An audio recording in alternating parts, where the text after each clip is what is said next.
Bismillahirrahmanirrahim. Assalamualaikum warahmatullahi wabarakatuh.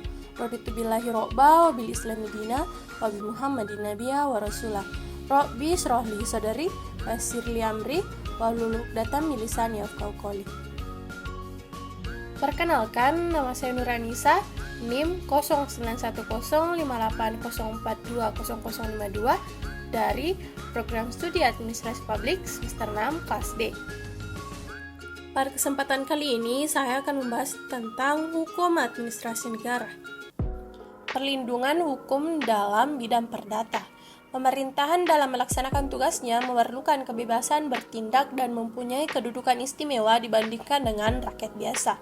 Oleh karena itu, persoalan menggugat pemerintah di muka hakim tidak dapat dipersamakan dengan menggugat rakyat biasa. 2. Kedudukan hukum. Negara sebagai suatu institusi memiliki dua kedudukan hukum, yaitu sebagai badan hukum publik dan sebagai kumpulan jabatan atau lingkungan pekerjaan tetap. Baik sebagai badan hukum maupun sebagai kumpulan jabatan, perbuatan hukum negara atau jabatan dilakukan melalui wakilnya, yaitu pemerintah. Tindakan hukum dalam bidang keperdataan.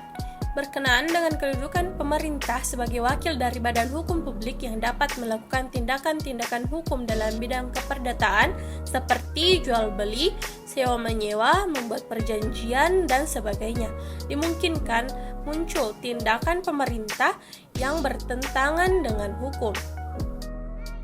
Berkaitan dengan perbuatan pemerintah yang bertentangan dengan hukum ini disebutkan bahwa hakim perdata berkenaan dengan perbuatan melawan hukum oleh pemerintah berwenang menghukum pemerintah untuk membayar ganti kerugian. Di samping itu, hakim perdata dalam berbagai hal dapat mengeluarkan larangan atau perintah terhadap pemerintah untuk melakukan perbuatan tertentu. Perbuatan melawan hukum yang dilakukan oleh pemerintah secara khusus diatur dalam pasal 1365.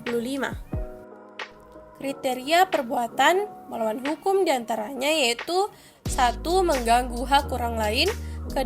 Bertentangan dengan kewajiban hukum pelaku, 3. Bertentangan dengan kesusilaan, 4. Bertentangan dengan kepatutan, ketelitian, dan sikap kehati-hatian. Kita masuk ke dalam contoh kasus. Salah satu contoh kasus hukum bidang perdata adalah masalah Ruben Onsu. Ketika Ruben Onsu melaporkan YouTuber X karena menuding restorannya menggunakan pesugihan, hal ini termasuk dalam pencemaran nama baik, yaitu YouTuber tersebut dikenai pasal pelanggaran Undang-Undang ITE.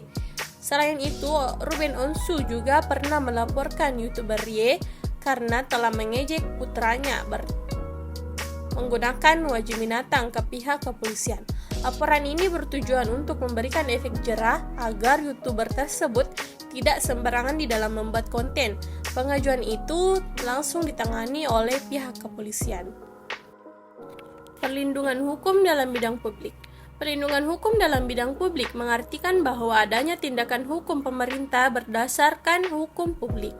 Tindakan hukum pemerintah adalah tindakan-tindakan yang berdasarkan sifatnya menimbulkan akibat hukum. Macam-macam perlindungan hukum bagi rakyat.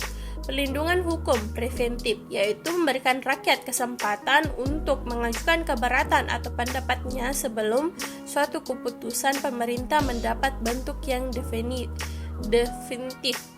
Artinya, perlindungan hukum preventif ini bertujuan untuk mencegah terjadinya sengketa, sedangkan represif bertujuan untuk menyelesaikan sengketa.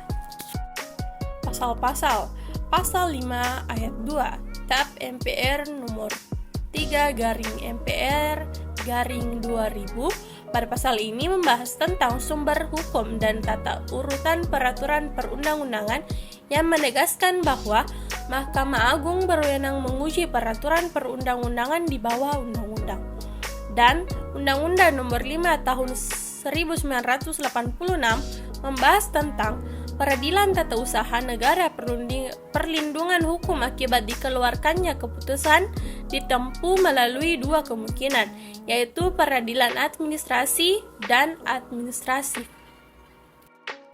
Ciri-cirinya yaitu pertama, hukum publik mengandung unsur politik. Kedua, diatur oleh pemerintah. Ketiga, kedudukan penguasa dan pemerintah lebih tinggi dari perorangan. Keempat, ruang lingkup. Hukum publik menyangkut kepentingan negara, masyarakat dengan perorangan. Kelima, kedudukan penguasa dan pemerintah lebih tanggung dari perorangan. Contoh kasus pada bidang hukum publik yaitu teknologi yang semakin canggih memudahkan seseorang untuk mendapatkan informasi dari mana saja. Namun, ada juga orang yang tidak mengerti bahwa tidak semua berita di media sosial adalah berita yang sesuai faktanya. Biasanya, berita-berita yang tidak sesuai dengan fakta tersebut dibuat oleh orang yang tidak bertanggung jawab. Jadi itulah tadi sedikit pembahasan saya tentang hukum administrasi negara. Bila mana ada kesalahan kata mohon dimaafkan. Billahi fisabilil haq, fastabikul khairat. Assalamualaikum warahmatullahi wabarakatuh.